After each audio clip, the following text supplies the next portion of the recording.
चुकून एका वळणावर सहज कसे गमतीनं भेटलो, उगीच खुळा प्रेमाचा खेळ आपोआप एक खेळलो.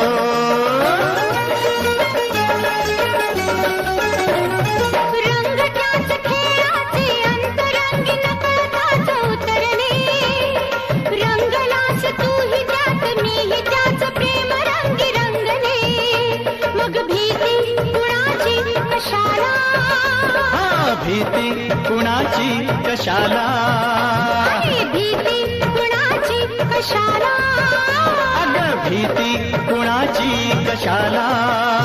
ना सांगताच आज हे कळे मला, कसा जीव माझा तुझ्यामध्ये गुंतला.